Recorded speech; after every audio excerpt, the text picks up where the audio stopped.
Hey everybody, welcome. Episode 20. We made it to 20. I can't believe it. We started in the pandemic and now we're reaching the later-ish stages of the pandemic. Maybe. I don't know. I'm vaccinated. I've been getting back out there on stage. And I've been really having a nice time, but today we're not on stage. We're all in our homes via the wonderful people at Zoom. Lovely corporation that has not made any advancements to their product throughout the last year. And I'll call them out every single time. I work on Zoom during the day and I love it. I should mention that I work for a company called Trivia Hub. And if you'd like to book a game, we book games starting at $99. Use the discount code Mike discount 10, I think. We'll get you 10% off at Trivia Hub. There you go. I haven't used that yet, and now it's out there. Cool. Great. We're here. Ken, how you doing? You having a good week, buddy? I am fantastic. Well, I've had better days, but I'm good right now. We're good right now. Do you want me to follow up on that or no? It sounds like you don't want No. No, my dad got diagnosed with cancer. So no fucking way. I'm sorry, buddy. It's really prostate cancer. It's like there's a high likelihood of survival and shit. So he has to get his prostate taken out. So no more pleasure for him. That's no good. That's got to be such a bummer. You live your whole life with the back door being off limits to straight fellas. And then, 2019, 2020, 2021 comes around, eating ass is all the rage. And then your dad has to get his asshole removed. Get it all removed, yeah. What a bummer. What the fuck? Just a bummer. Well, we're all thinking about him, and we'll be. That sucks, but thanks, Mike. We're all behind you. And we're behind you. Everybody else has a trauma bomb. I'll add to the trauma bombing on the show. So I appreciate it. Yeah, what a bummer. Did your dad get cancer and then tell your brother before he told you? Actually, yes. Yes. And you know what sucks? My brother's the favorite, and it's well documented. Yeah, it's well documented. So yeah, that just adds to that. Now, thanks, Mike. Now I get to talk about that too. It might be a bonus, but eventually, one of these are just going to be me and Ken, and we'll get into it, man. Because people ask me all the time, and by people, I mean person. And by person, I mean Mal from the other room, will ask me all the time. She'll be like, why don't you talk to Ken more? And I'll go, he's there. But I think one of these days, we really got to get into it. We got to get into this brother thing. We got to get into Utah State. We got to really do a deep dive on what makes Ken tick. Your former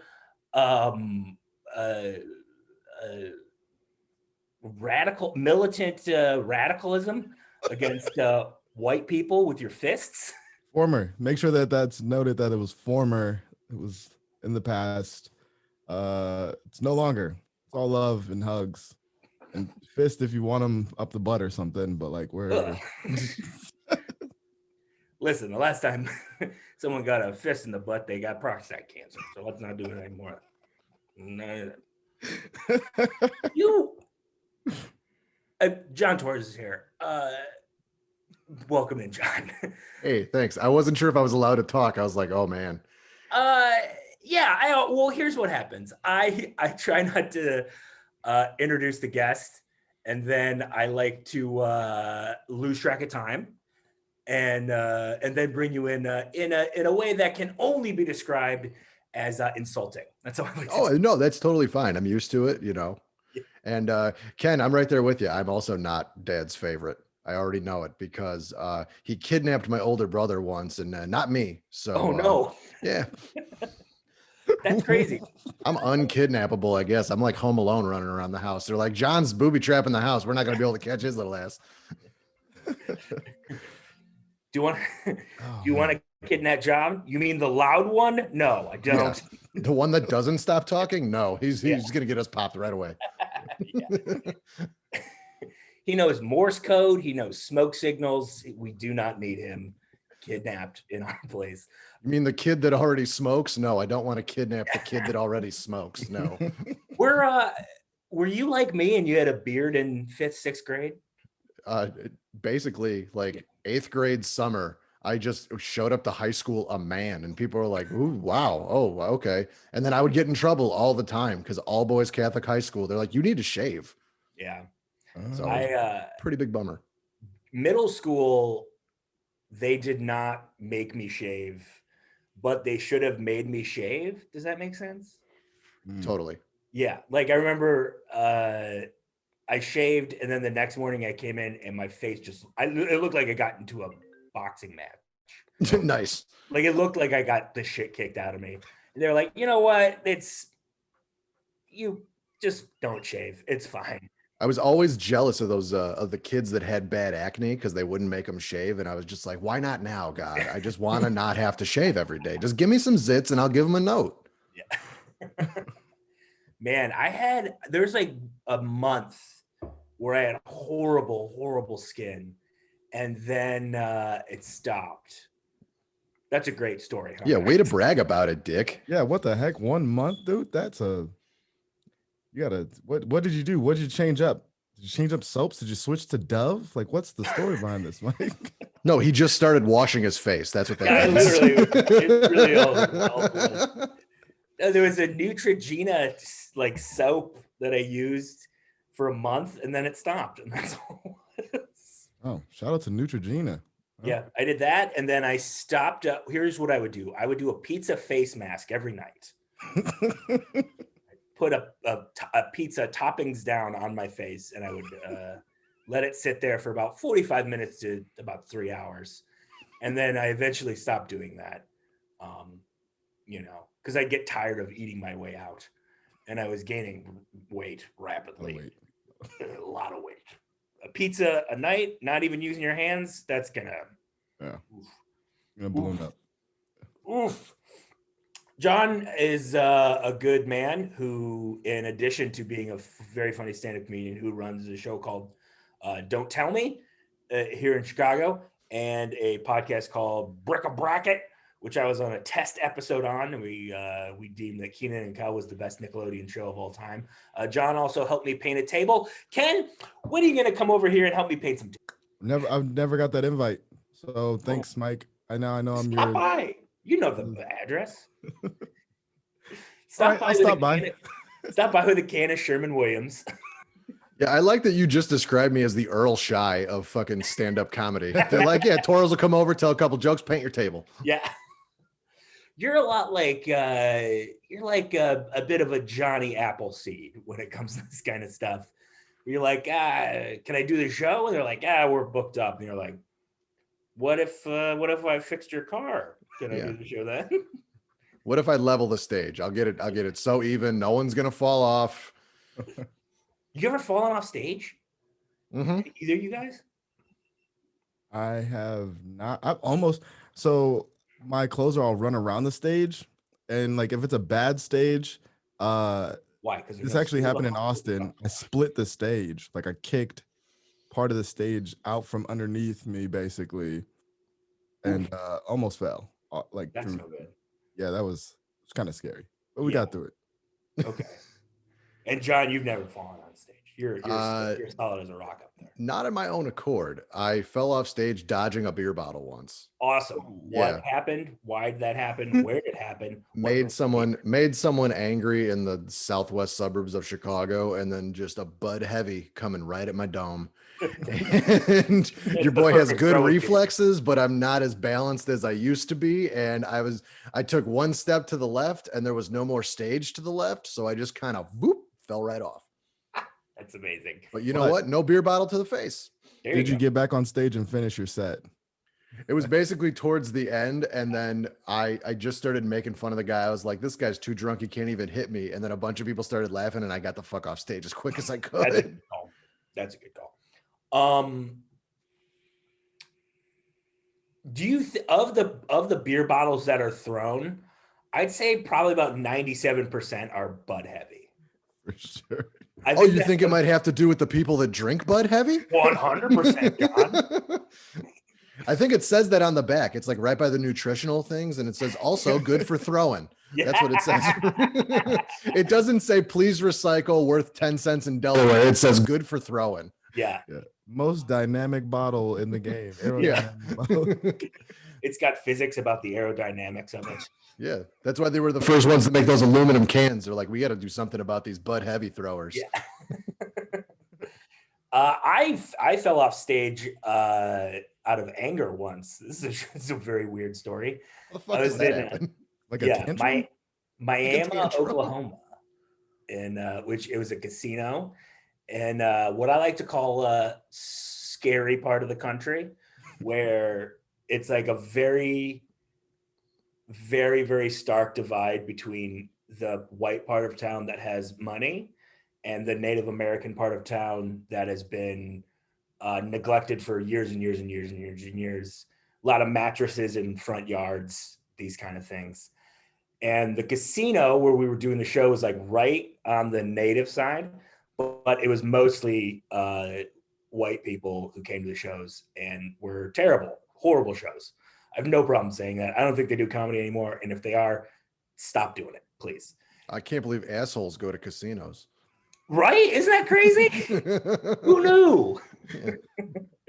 And not like there's like good casino shows, but those are like nice casinos. This was not that. And this guy just kept like yelling in the front. He was in the front row and he just kept yelling. He like just yelling during the host set. And I don't know the politics of this town, but the host just kept going, now, Dale, just come on. Come on, Dale. And he's like, yeah, piece of shit, man. I was like, God, Dale. Dale sounds like the mayor. Oh, yeah. I mean, his belt buckle was big enough that's what I think you get for being the mayor. Yeah. It's like your championship belt. Comes with its own bottle opener. Yeah. Just says Dale's juice on there. That's also what he has tattooed on the side of his penis. Oh. So he keeps yelling, and then I had a bit at the time of where I talk about getting really drunk and singing Tiny Dancer by Elton John. And he goes, you're singing Elton John, you should get your ass kicked. Gay F word. Oh, geez. I'm not going to say. And I just go, what the fuck did you say, Dale? You're on first name basis with him too? Yeah. Well, yeah, everyone knows Dale, apparently. And he just goes, and I go, get the fuck out of here. Just go. And eventually he gets taken out. But I'm like, I don't know why. I think it's because it was a time in my life where I was going through a breakup and I'm in the middle of nowhere making not good money for not good shows. And he just kept like, he's getting pulled back and I'm just like, kept like going, go, get out of here. And then I take one extra step. You fucking idiot. And I just fell on my ass. Was when you fell on your ass the biggest laugh you got?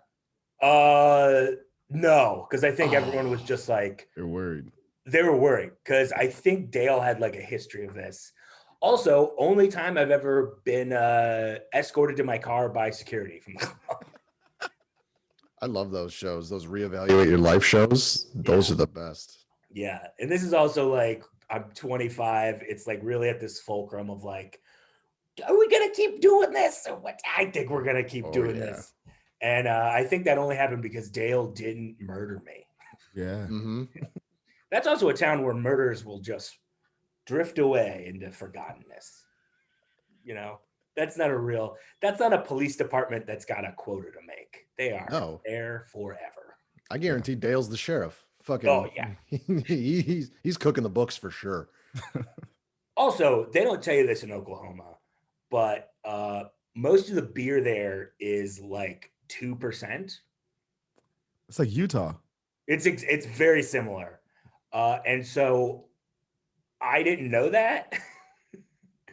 And I had a bad set. So I drank like 20 beers and didn't fucking Nice. You're like, not only did I have a bad set, but I can't get drunk now. What is It's so bad? I was like, am I that fired up still where this Yeah, where you alcohol is can't just feel going alcohol. through me? Yeah.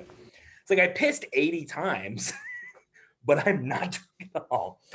Anyway, John, you went to school. How was that? It was kind of shitty. Yeah. When you're trying to finish college as an adult, it is fucking miserable. I work a day job where I'm an operations manager, which is ironically enough what I went to school for. I was organizational management and project management. And I just finished, and I thank you. Yay, good job. For one of my finals, they made it was about employment law, and one of the finals was about OSHA.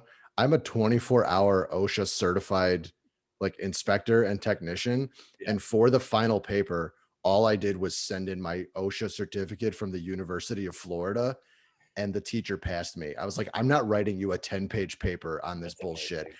I have a 24-hour certification. And she emailed me back and she's like, I didn't know that you were in this. I was like, I said I was in it at the beginning of a class and you still told me I had to do it. And I don't want to write your fucking final. That is amazing. Yeah. Shout out to your teacher for also respecting you. Yeah. And not making Yeah. you do that. Dude. Yeah, And man. when you're in school, like at 32, and you're also, some of your classmates are older than you, which are the people that actually know how to speak. And then you're in class with like 21-year-olds that can't write full sentences. And I'm like, you fucking TikTok kids need to learn what a full sentence is and correct punctuation, because you're not going to finish this at all. So I have one in-person class this quarter at DePaul, and it's a 200 level class. So it's like some sophomores, I think there's a freshman in it, and then some juniors, and then me. You're going to feel weird. so old. You're going to be Rodney Dangerfield. I'm so happy I have to keep my mask on because no one can see the gray in my beard, or that I have a beard, and no one knows.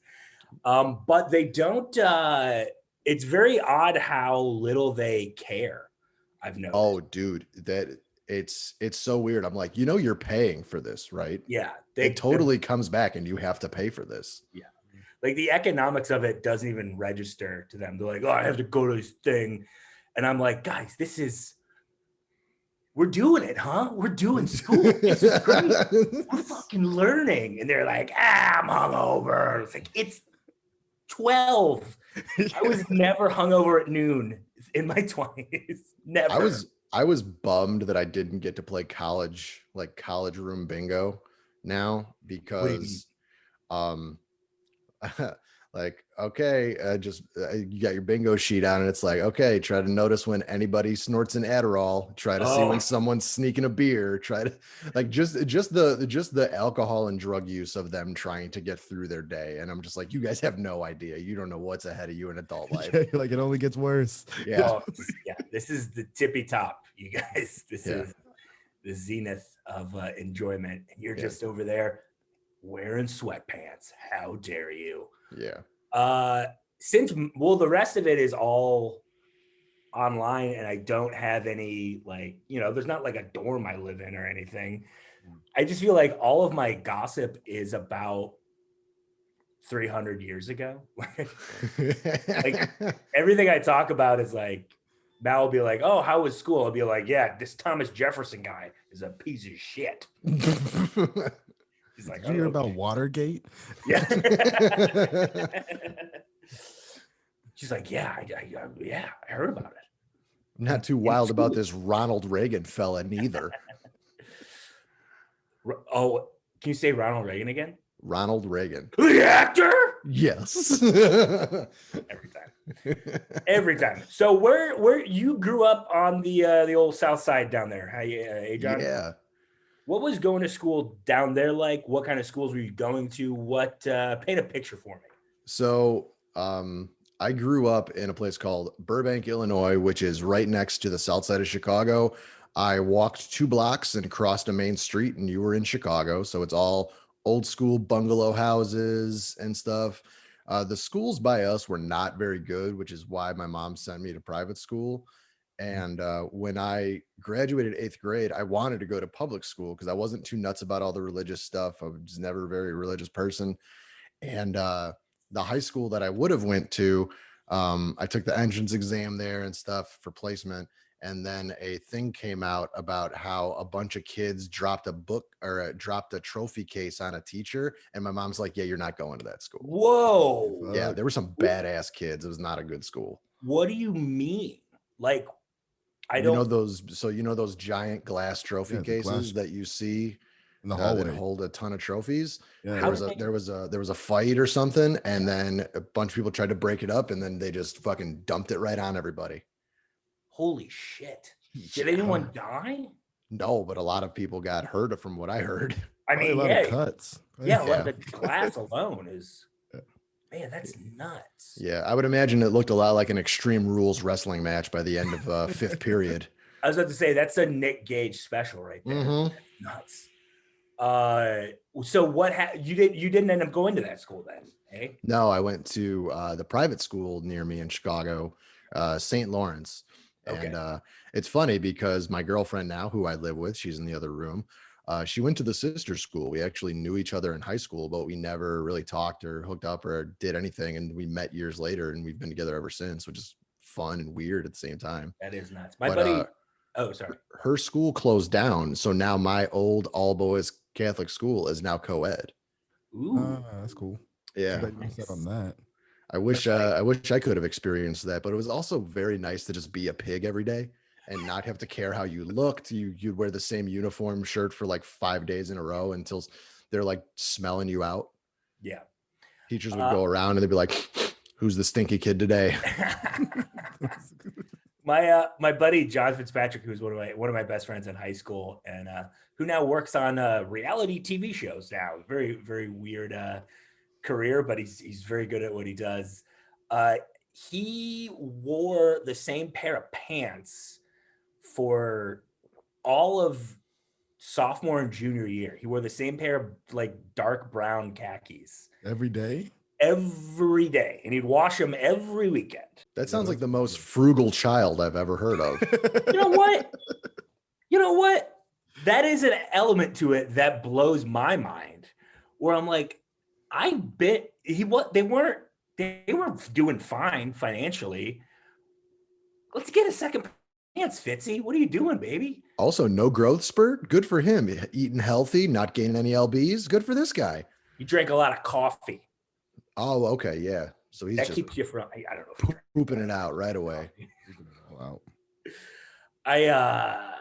But yeah, did you guys play any pranks? You guys, was there a level here? This is the real question. Was there a level of ball busting and roasting that went on at your All Boys Catholic High School? Dude, you have no idea. Like I do though. Oh yeah, you do. Yeah, you went to all boys school. Yeah, yes. We had to amuse ourselves. So one of our favorite things, did you guys have to wear uniforms? Yes, it was a shirt with a collar, and so it could be a button up or a polo, and then Okay. any slack that wasn't a blue jean. Okay. Yeah. See, I like trying to be a punk rock kid still. Like I always wore Dickies to school because they let us because they look like dress pants. And I was like, okay, these are nice and cheap.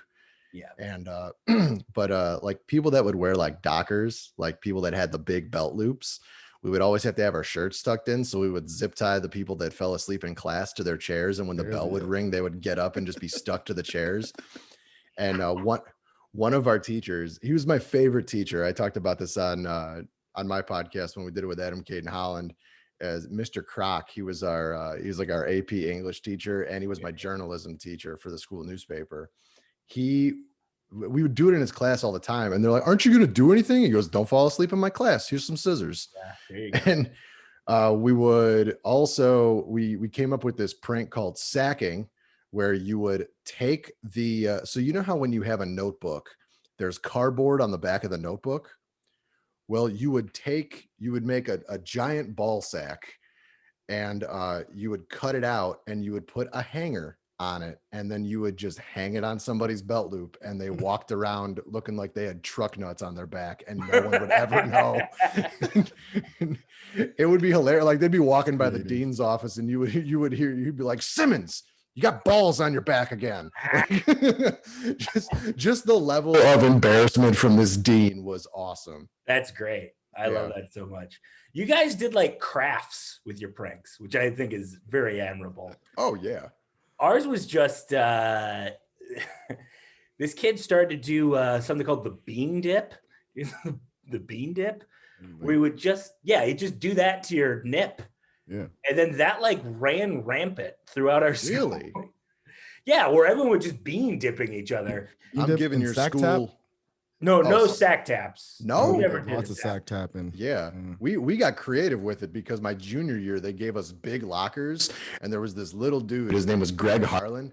Is this little black dude, and he would just pop out of lockers, and he'd be like, "Nuts tap, boom," and then he would just run away. It was fucking hilarious because everyone was like afraid to open their lockers because he would just cram himself in there, and he would just be like, "Surprise, motherfucker," and just slap you in the nuts and run away. It was fucking hilarious. That's pretty good. Amazing.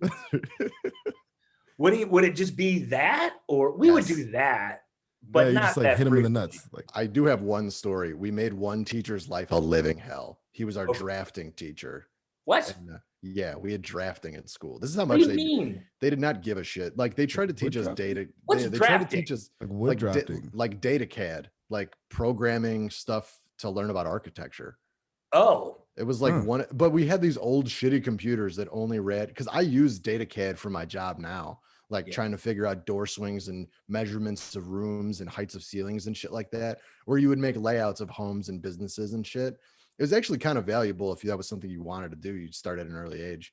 I mean, that's a really, there's all these like pragmatic functional things that other schools had that my school didn't. And when I look back, I'm like, they kind of did us a little bit of a disservice because there was no real like anything that was useful. It was just, well, you need to study Latin, and we'd like you to take medieval literature and medieval literature.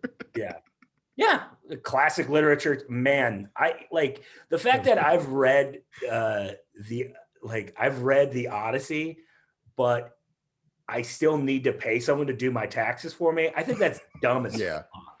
Like, I think that's very stupid. I can only imagine every story in medieval literature was like, how did this story end? And they burned her. She was a witch. Partial credit for you there. Honestly, medieval literature, you read two things. You read Beowulf and Canterbury Tales, and that's the whole class. Yeah.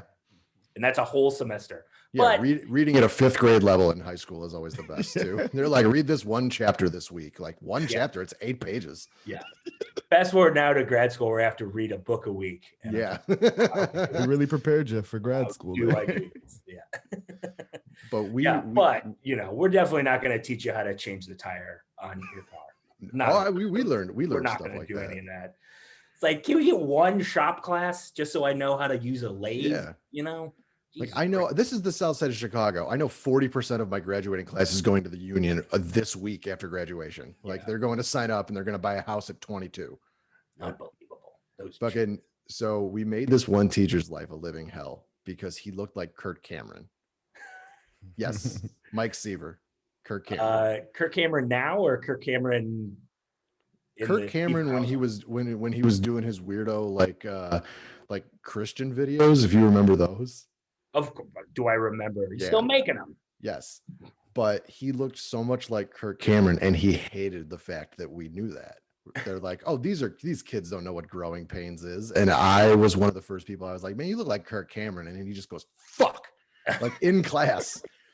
So this became a traveling joke. Like they had to call a school assembly to tell us to stop making fun of him. Jesus.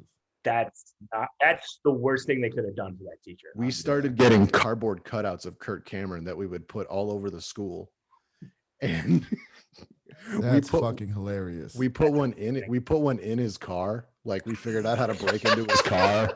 We put one in the drafting room. We put one in the we put also at the same assembly that we were told to not make fun of him anymore. Somebody figured out a way to pull the curtain back in the gymnasium just to unveil one giant Kirk Cameron cardboard cutout, and the place went fucking banana. We made this dude's life a living hell. And then we found out that he was a an online gamer, and we Oh, would just write his online gaming name on everything, and he just kept having to change it every month, and we would figure out what it was. So we were just ruining this guy's life. Y'all were bullies. Like, this is not even. What do you expect? It's a group of fucking 16, 17-year-old boys that are literally just, well, boys will be boys. And it's like, well, we're not going to be sexually creepy. We're just going to ruin this teacher's life. Yeah.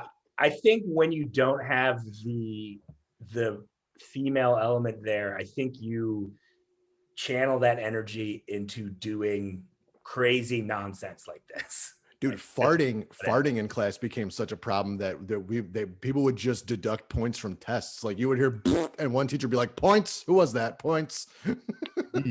That's amazing. Good for them. Honestly, good for them. Oh boy.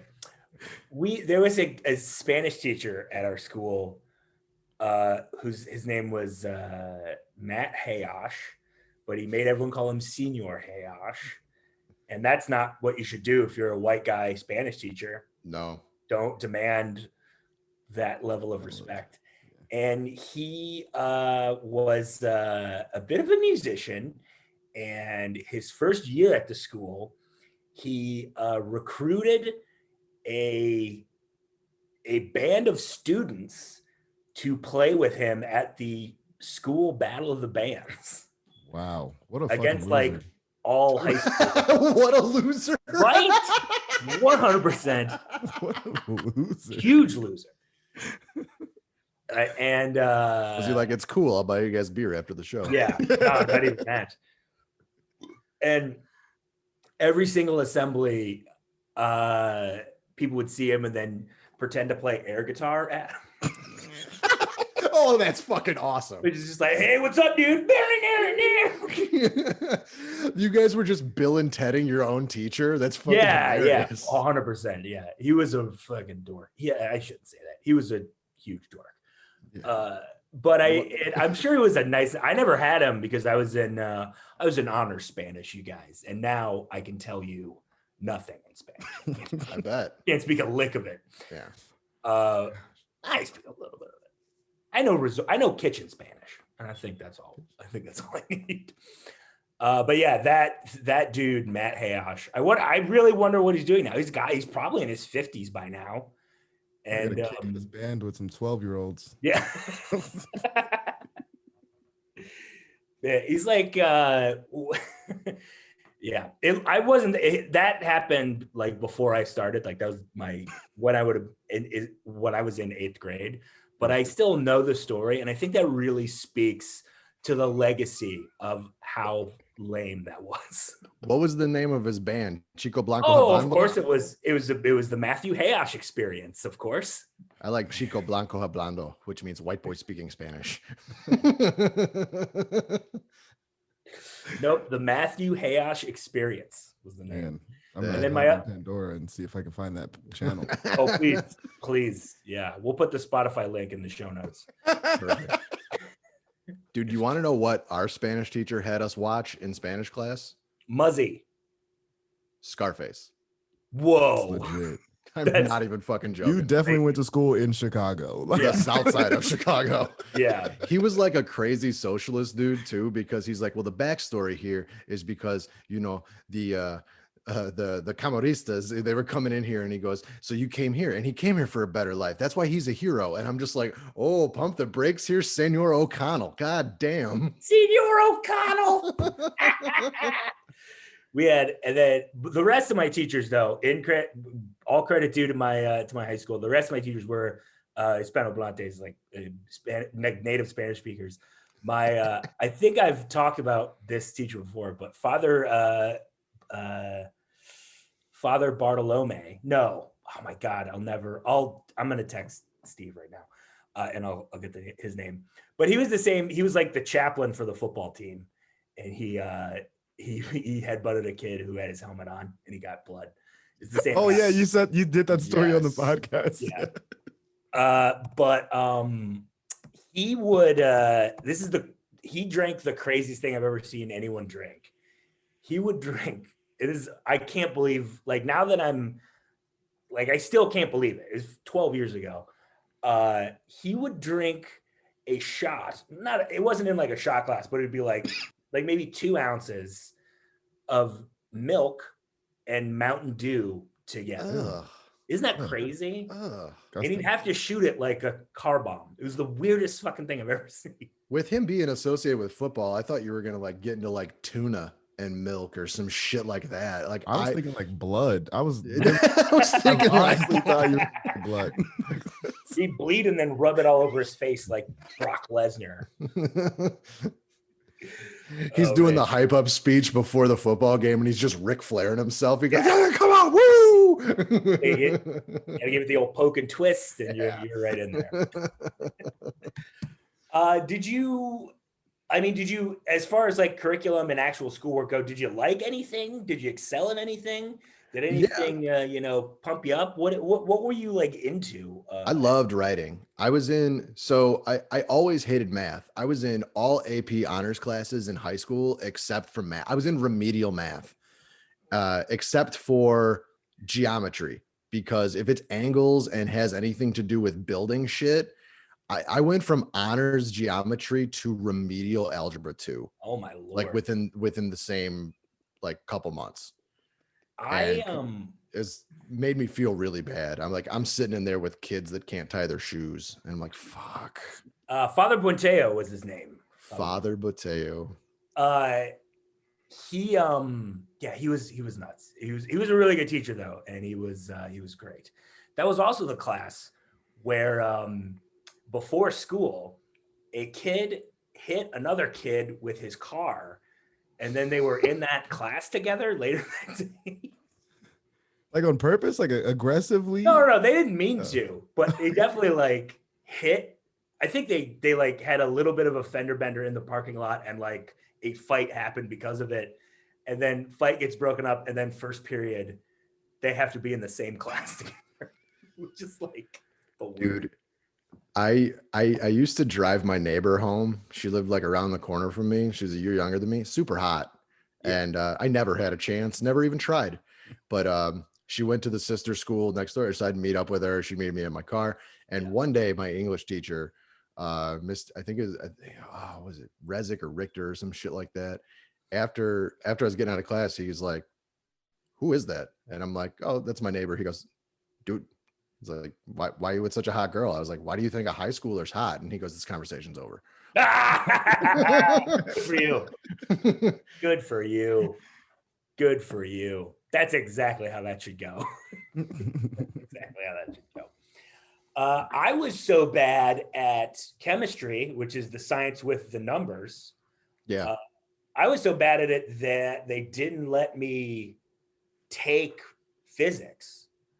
Oh, geez. It's like you can't do the numbers one. And I'm like, I know. I know. So like, you got to take geology. So it was like, I went from being in with the smart kids to like, oh, all right, this is we're gonna have a nice time hanging out for a couple months. This is good. This is a positive experience. Yeah, like we're gonna go to the park and pick up rocks today. See, some of you brought in some dirt clumps, so we don't know what rocks are. Yeah. I guess we have to do this again next week. Remember, I told you boys, squeeze the rock, and if it explodes, it's not a rock. All right, for your final, we're going to go down to the creek and skip stones. Yeah, good times. But the other math thing, man, I was terrible. Just terrible at math. And I've talked on here about how I got a 1.0 in the easiest math class you could take at Michigan State, because at that point I was just like, but it's so weird. Like I did well on my ACTs, but I never had to take the SATs. Oh, me neither. That's like it's like an East Coast. It's an East Coast versus like West Coast thing. And the West Coast, you have to do. Nobody does ACTs over there, but like everybody does the SATs. So yeah, I didn't even know what that was until like my senior year, and I saw like a school on the East Coast ask for ACT scores, and I was like, "Hey, what's this? Like, what yeah, what I have to submit here? I don't know." Well, looks like you're not going to Harvard, Ken. Yeah, it's like, did you guys just know these schools weren't an option for me at 14, or like, what the fuck? Yeah, I was like, well, I guess I'm not going here.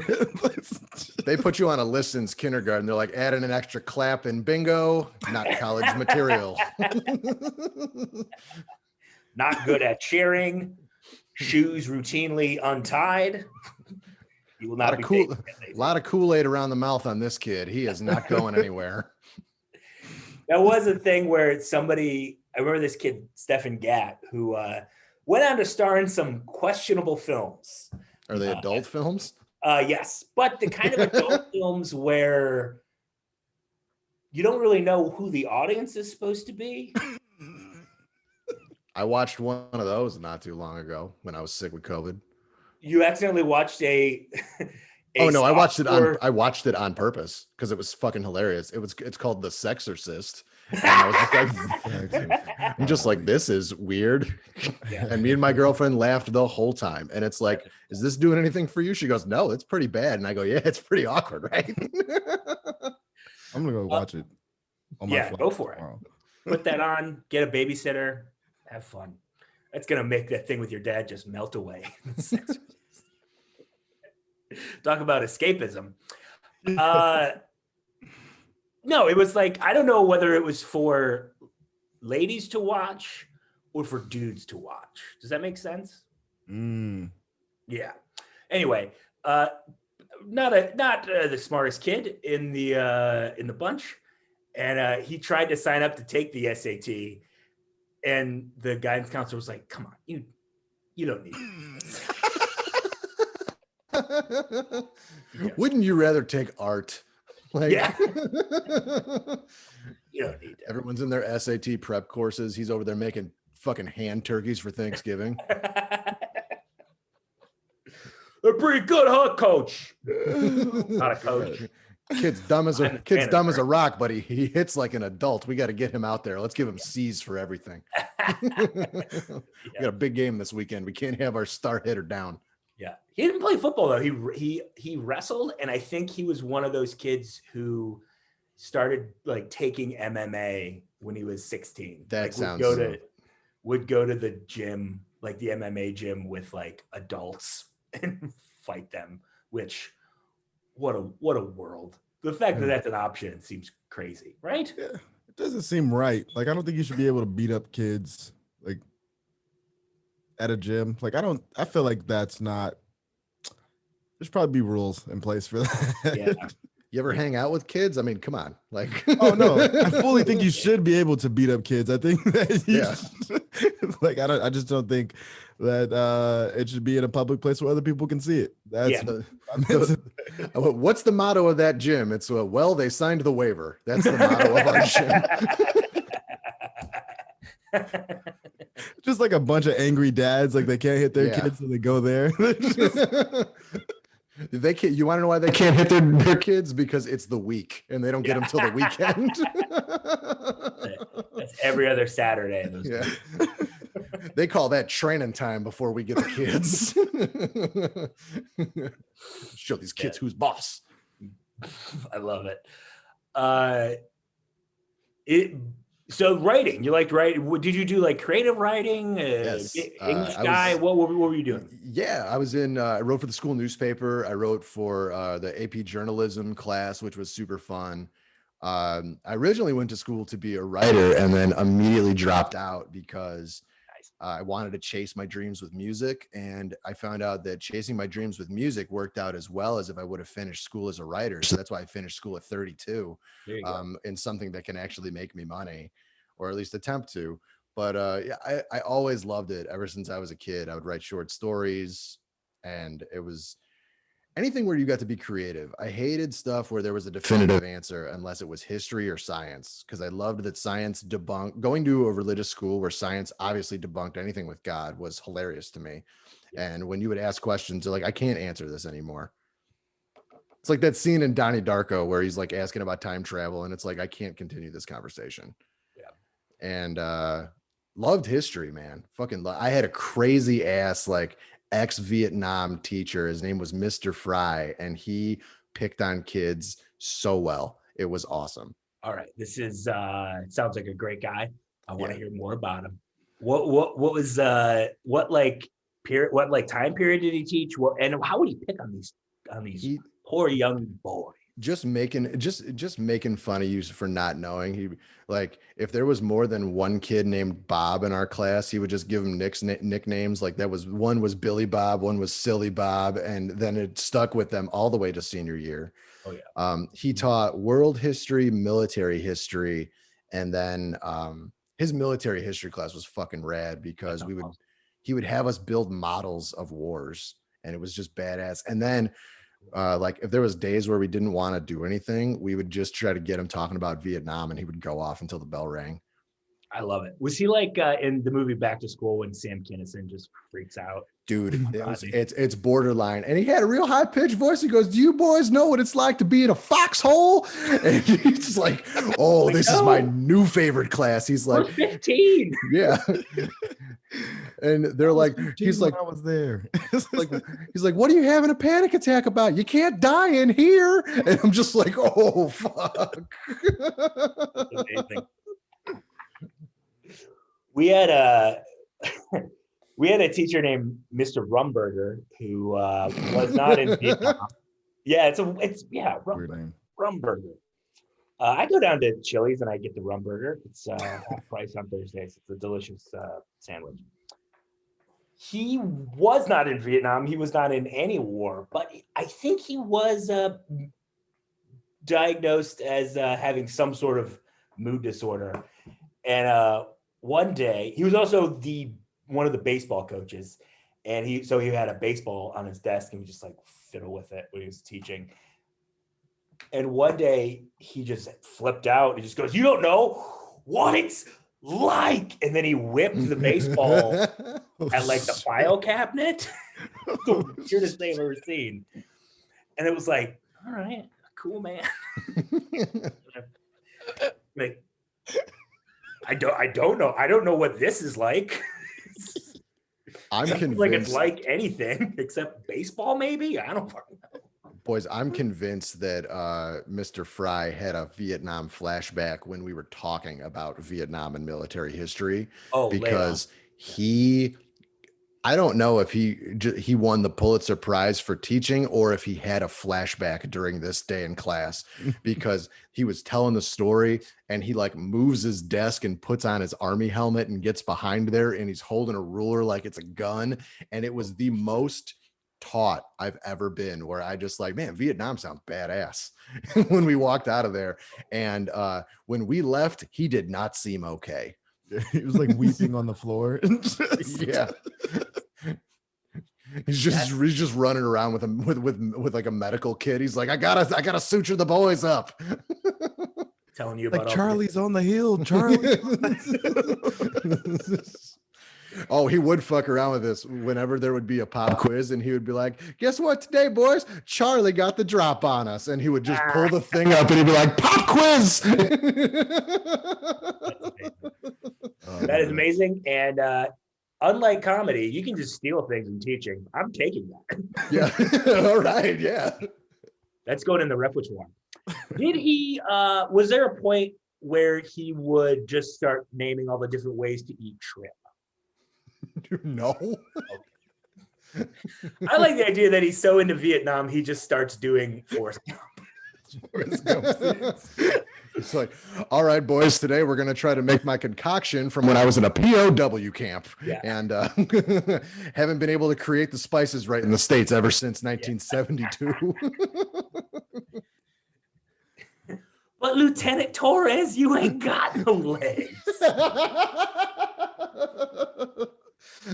They took my shins and I killed Fitty Man.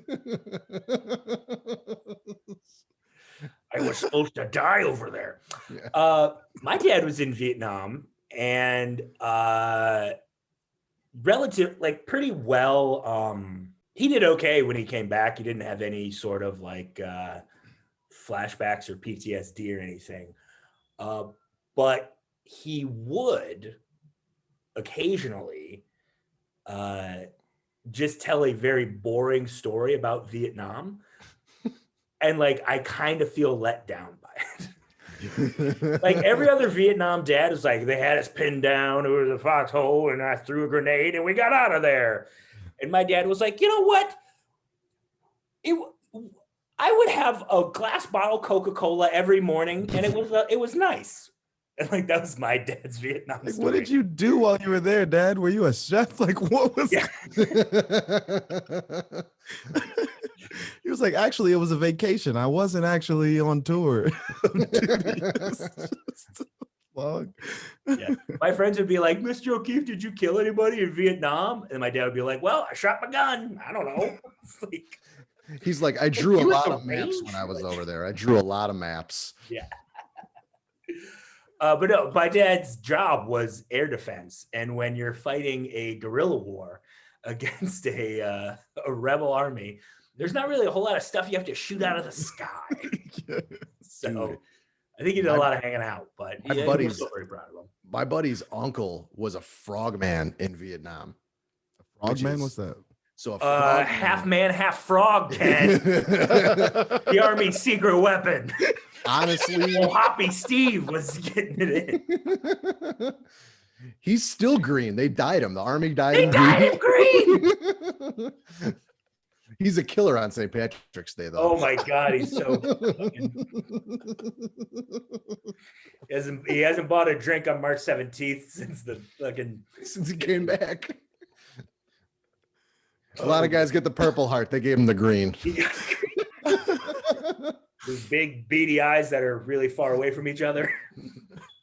Crazy. Oh man. He did CGI for Frogger. He did image capture with the balls for Frogger. He's so good at crossing the street though. Ken. Yeah, he's so good. Never got hit by a car. Never got squished. Never. But those were the guys that would wear the underwater suits and they would dive and defuse the bombs.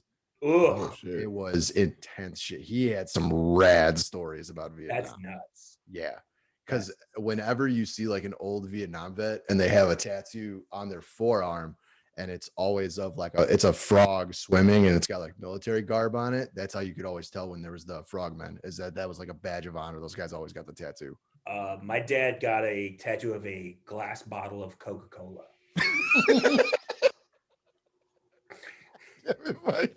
Yeah, this boy. What's his nickname? That's his nickname. What a beautiful sunrise behind it. Yeah. In a lawn chair, boot box next to him. He was never the same when he came back. He only drank Pepsi. He only drank boy, Pepsi. yeah, boof. Said this new generation is really This new generation. Them and their Royal Crown colas. unbelievable. And you were a hockey man back in high. You played at Deportes, as Senior Hayos would say. Yeah. Our hockey team was bad, so I went and played at a like a club team. In high All the school. good hockey players did that, right? We played, yeah, and it was funny because my freshman year we won state, and then all the seniors left, and I was going to be an assistant captain. I was excited. I went to the first practice, and there was kids that didn't know how to stop or skate backwards. I was like, I'm out. Oh See you my later. gosh. You're going to get murdered out there. And I went and watched one game, and I saw a kid get checked so hard his helmet flew off. I was like, these kids are going to die out there.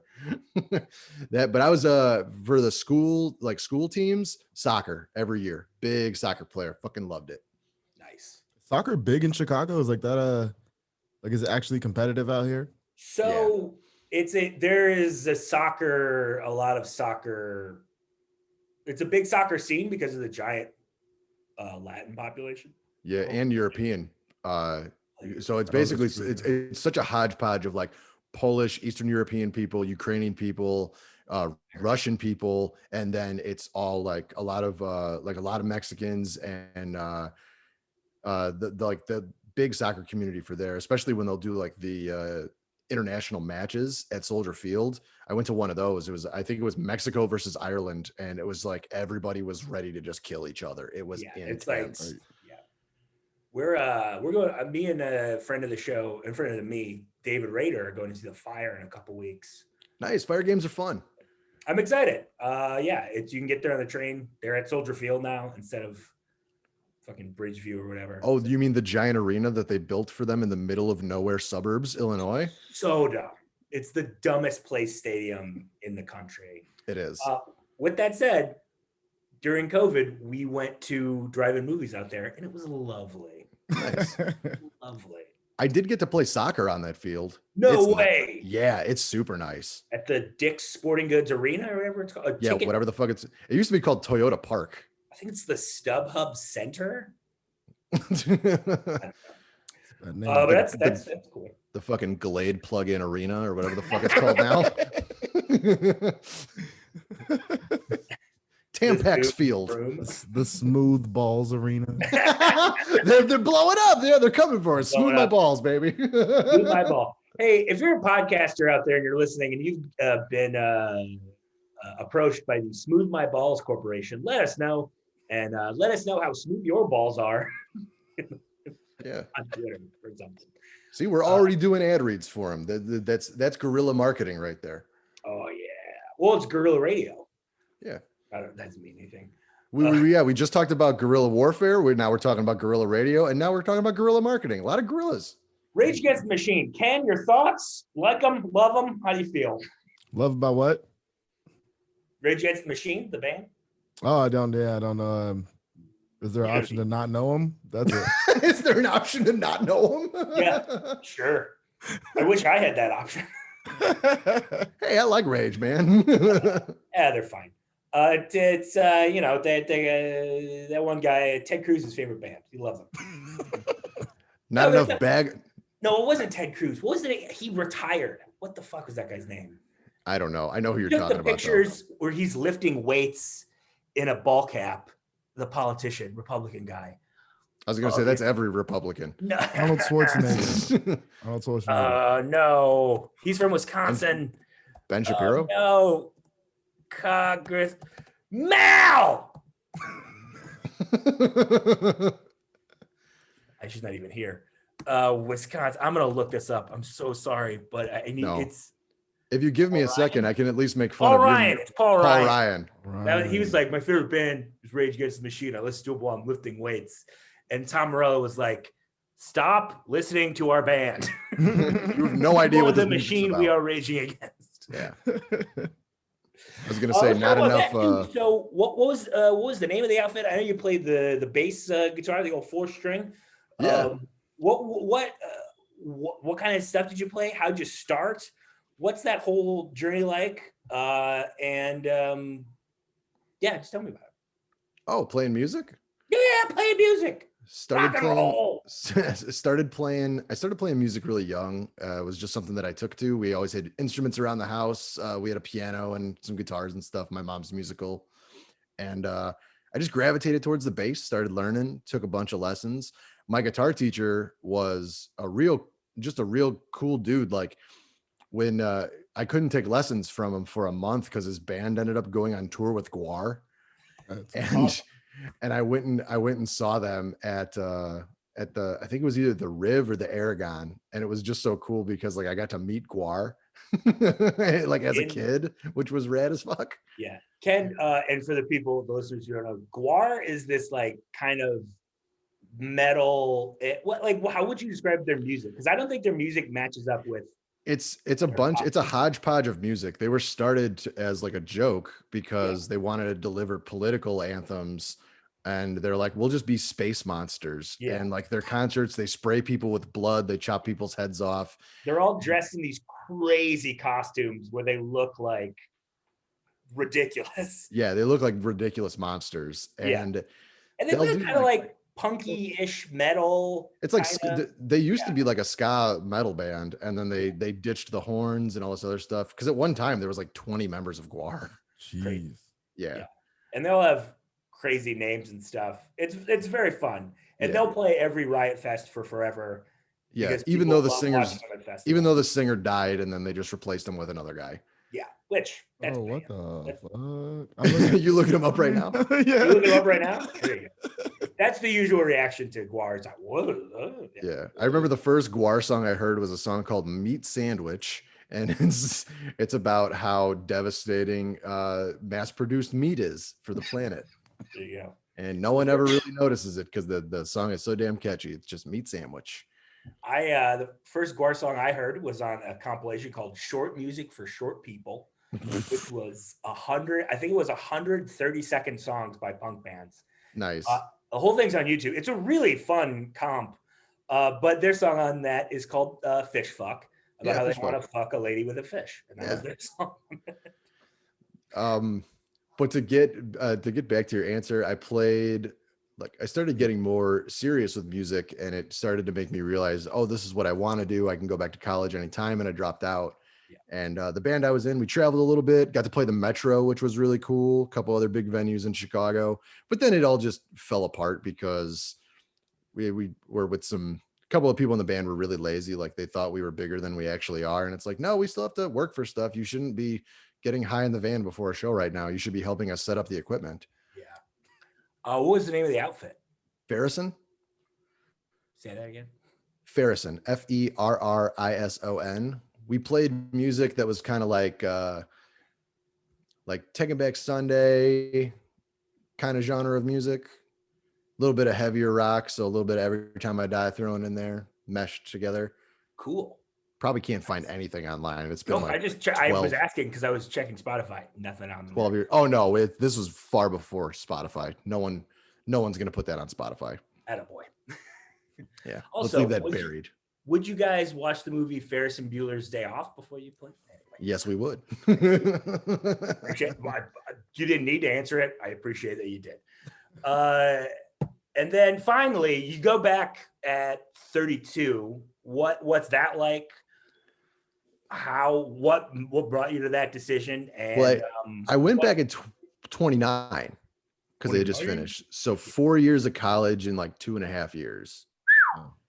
And crammed it all in there. One of the reasons I went back is because I was jumping all these jobs and doing stuff, and I had already found comedy at the time, and I'm like, this is no way to try to live my adult life. I need to figure out how to make money. I don't like depending on other people for money. I've been on my own for a very long time, and it just became one of those things where it's like, time to be an adult, man, and like get something get a degree in something you're not going to hate, and that's versatile, that you can just do different things with. That's pretty much what it came down to.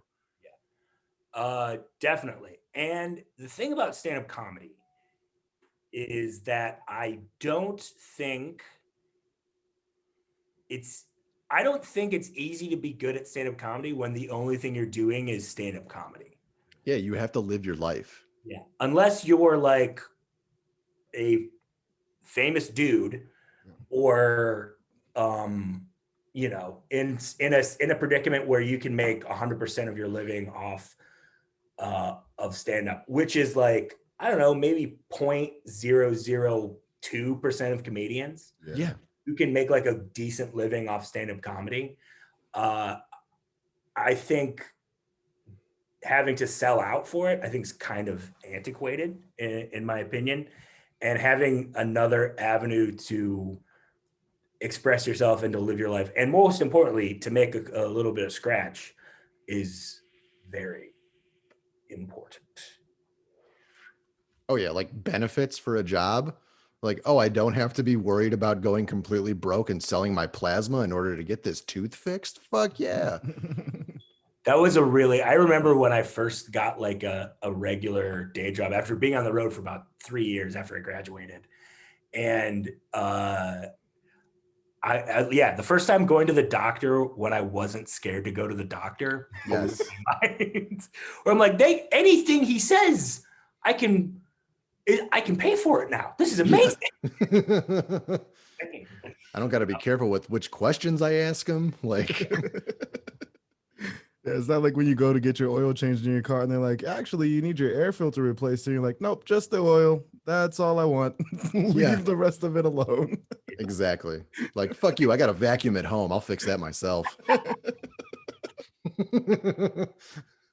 I'll just blow into the air filter. It's no big deal. It's cool. I'll just get the dust off that. Like it's split. Your car's leaking gas into the inside of it. It's like, I'll roll the windows down. It's fine. It's fine. Okay, I just won't smoke in my car. Good deal. Yeah, exactly. Cool. Good chance. But no, that's like this hustle thing is I don't think anyone should be shamed for working hard. No, not at all.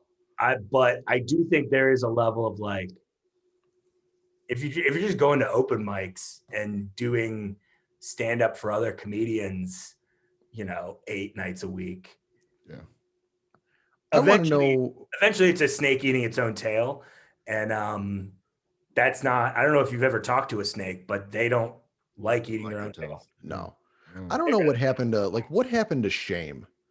Like, don't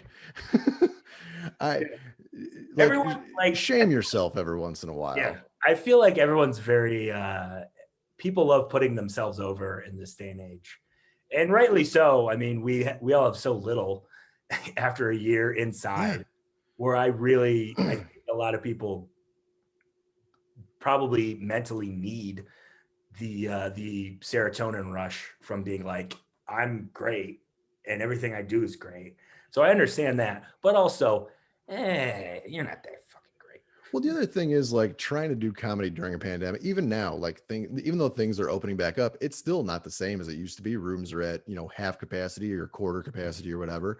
But how good could have been your experience while doing stand-up in just for other comics in places that comedy doesn't really work at? You're going to develop all these weird bad habits, and then when you finally get a chance to do comedy in a comedy space or venue, I think you're going to struggle. And I'm not going to talk shit about people that did it during the whole thing. If you did it during then, or if you started, whatever, good for you. But I think I think it's going to be harder to be well received because you probably picked up weird habits. Yeah. And I don't, if anyone out there, a comedian or a fan who went to comedy or was doing comedy during the pandemic, I get it 100%. Yeah. I totally understand. I'm not going to shame anyone for that. That's not my aim. People need to make money. And like Exactly. one of my best friends, Mike Cronin, needed those gigs. Yes. And me doing, I'm proud of him for working and being as safe as he could and taking his medicine and doing that. And so I don't discount anyone, who went out and tried to keep their life going. With that said, I'm the funniest comic in the world, so you should all just fucking quit, you pieces of shit. I'm not even going to show up to the show later now. Yeah, don't. That's bad. I'm the host. I have to. Johnny, thank you so much for being here. I really do appreciate it. This has been a very fun chat. But the time for chatting is done because it's time for the GDPQ. We got a test? The goddamn pop quiz. God damn. Charlie got the drop on me again. Charlie got the drop on you again. You fell into a hole filled with big old sticks. There was always my favorite thing in history textbooks from when I was a kid was when they'd cover Vietnam at the end, very briefly. There would always be a picture of like a weird Vietnamese booby trap, and it was always a hole with a bunch of pointy sticks pointing out of it, like a tarp. And I was like, oh, the Viet Cong was Bugs Bunny. That's yeah. Yeah. Like it was a 5-year Roadrunner cartoon. Yeah, the military has progressed. We are now past the Daffy Duck stage of things, and we are now we're in Operation FUD. We are commencing Operation FUD. Who runs that? Big Chungus? All right, so this is a very, very special occasion. Ooh. This is the first time that I'm going to reuse a quiz on the show. Before we get to that, John, tell us what charity you're playing for. Oh, I am playing for St. Jude's. So the St. Jude's Knights is a great youth hockey program here in Chicago. They do a lot of great work for youth hockey organizations and for St. Jude's Hospital. Yeah. And you used to, until recently, probably even still recently, used to coach the women's team over there? Not yet. I would just help out, but I'm hoping to become like an official coach. And that's where I played as a kid was St. Jude's. Cool. Awesome. Love it. So St. Jude's, you're gonna, we'll see if you get. We're at $5 a question. Ooh. We'll see if you get the whole 25, the whole quarter honey. Never said that before. Never gonna say it again. Oh yeah, don't. I don't encourage that. Ken says don't. I hated that. So episode 7 of the podcast, which a lot of people remember as the famous horse burger episode with our buddy Ray Harrington. Ray's a huge Back to the Future fan, massive Back to the Future fan. And he, in his documentary, he drove one of the DeLoreans, one of the ones that's out in Massachusetts. Fantastic. We love Ray. Shout out to Ray. I'm already jealous of Ray. But the only bigger Back to the Future fan I know is Mr. Jon Torres. Jon Torres has a Back to the Future tattoo, Ken. A flux capacitor tattoo. Oh, shit. That is dope. Yeah. So I went back. I listened to the episode. Ray got 3 out of 5. Ooh, okay. So we'll see if John can beat it. And the winner, and I've set this up, the winner, we will send back to 1955. Perfect. Yeah.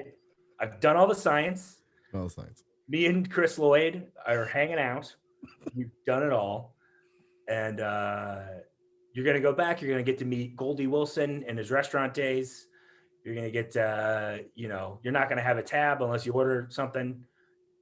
Tom Wilson's going to throw a bunch of shit on you because it was on him previously. Like the sound of that.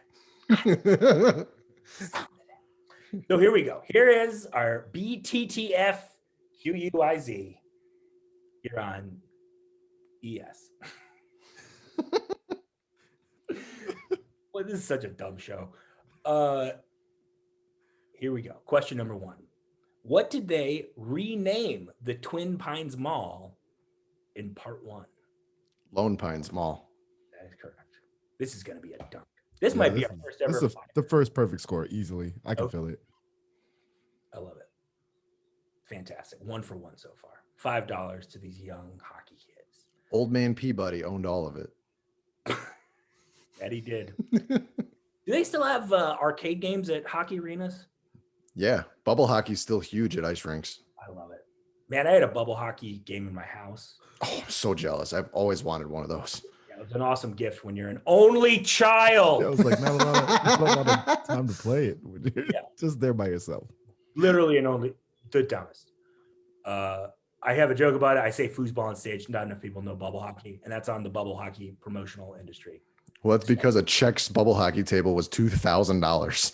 Holy shit. Yeah. We didn't have that one. We had one. It was like open. The top was all open. Oh, the tabletop. Well, I wanted a Czechs one. A friend of mine, Reese, her dad rebuilds those, and I'm just like, let me know when you have one you don't want to work on, and I'll buy it off you for $500. Yeah. There's no way that ours was. It wasn't a great piece of machinery. It didn't have any of the bells and whistles. It wasn't like automated at all. It was like, oh, okay. Yeah. All right. It was a foosball table that they put a hockey puck in. That's you know what? It kind of was, honestly. It was the same, like, yeah, it was very similar. Anyway, question number 2. Ken, is there a way that we can eventually get some Who Wants to Be a Millionaire mood music during this? Oh yeah, I can do that. I got a mixer board, so I can start. We can do that. Yeah, next episode, I got you. Next episode, okay. Cool. Hell yeah. That's what that's our improvement. That's the little gift we're gonna give ourselves for the next 20. Nice. Yeah. All right. Question number 2. Da-na-na-na-na. What was Doc Brown's original family name? Doc Brown's original family name? His original surname, as they call it in England. His original name? Wait, you're talking first name or? Family name, second, Family last name. Last name, yeah. I don't know this one. Whoa. Original name. John, you're going to have to cut off your arm after this. I think I really don't know. Does it have to do with Jules Verne? No. Then no, I don't know this one. Jules Verne didn't write the H.G. Wells would have been. Oh, H.G. Wells. Jules Verne wrote 10,000 Leagues Under the Sea, and I believe him and H.G. Wells were bitter rivals. Well, he named his son Jules and Verne. Oh, really? Oh. Yeah. I don't know, man. You gotta lay this on me. It's either like Brown or Braun or some shit. Oh! Wait, is it Braun? It is. No shit. Von Braun. There you go. We'll give him. Oh, okay. There you go. Oh, the Von Brauns. You're right. Yeah. That's from 3, which is not a great movie. Yes. Oh no, I like the third one. The No, Western. you don't. Yes, I do. Don't lie to the people. No one likes the third one. All the cool stuff they could have done, the Old West is the least cool. All right. Question number 3. What is the name of the high school that they used as Hill Valley High? What was the name of the real high school where they shot the high school scene? Man, shit like this, I don't know. I'll give you a hint. It's in the greater Los Angeles area. That does anything for you. Is it Whitmer? Whitmer High School? Whittier? I'll give you that one. That's okay. Close enough. Yeah, for sure. There you go. Whittier. All right. 3 for 3 so far. Now, if you don't get 100, it's going to be real bad. What was the name of Marty McFly's subdivision? Oh, Lion Estates. There you go. That's a dunk. Oh, we got one last question. Dun, dun, dun, dun. This is like that one time that guy used his lifeline to call his dad and just go, "Dad, I don't need your help. I'm about to win $1 million." And then he got it wrong. I think about that all the time. I probably think about that on a daily basis. Anyway, here's the last one. Before the writers of the film settled on the DeLorean, what was the original time machine going to be made out of? I believe it was supposed to be a refrigerator. It is supposed to be a refrigerator. Holy crap. Our first perfect score. Holy crap. We got a perfect score over here. Can't believe it. He was supposed to survive a nuclear blast that sent him back in time, and he had to figure out how to do that because he hid in a refrigerator. Which is ironic because that's the end of Indiana Jones. I was about to say that's spoiler alert for all the people that haven't seen Indiana Jones. Sorry. Oh, listen, no one cares about that guy anymore. Sorry, Harrison. Yeah. Anyway, John, you did it. $25 over to the St. Jude hockey team. Woo. They're taking slappers. They're a bunch of benders. They're dirty dangles, all that stuff. Yeah. Thank you so much, buddy. Tell them about Bric A Bracket real quick, and anything else you'd like to tell them about before we shut this thing on down. Oh, yeah. You can go check out my podcast. It's called Bric A Bracket. I do a podcast every week with my co-host, Connor Cowley. We also host Don't Tell Comedy, a weekly comedy show here in Chicago. But Bric A Bracket, we basically take a bunch of off-the-wall stuff and we bracket them. So we'll do ridiculous hairstyles, trashy tattoos, best days at school. And you can find that on Apple Podcasts and Spotify. And you can find me on Instagram and Twitter at JON_TORRES. Ken? Yeah, everything is on my website, bigblacksongs.com. And if you want to check out my podcast, The Drunken Night Out, it's available everywhere podcasts are available. When is the crossover event, the second crossover event of the century happening? The people need me on Drunken Night Out. I've been drunk so many times. I should definitely have you back on because we had a blast when you oh my God, yes, we did. That was I just remember that. It was great. Yeah, we definitely have to do that again. For sure. 100%. And obviously best of luck to your father and to your whole family. And if you're out there, go let Ken know. I was in a situation similar to that a couple years ago, and anybody and everybody reaching out really helps. So let Ken know you're thinking about him for me. And this comes out on Wednesday, and so best night ever. The first one back's on May 11th. we're running low on tickets, so please get some tickets. They're on Eventbrite. They're also in the show notes for this podcast. Fantastic. For Jon Torres, for Ken Hamlett, my name's Mike O'Keefe. I got a crush on Danny Fernandez. Ass dismissed.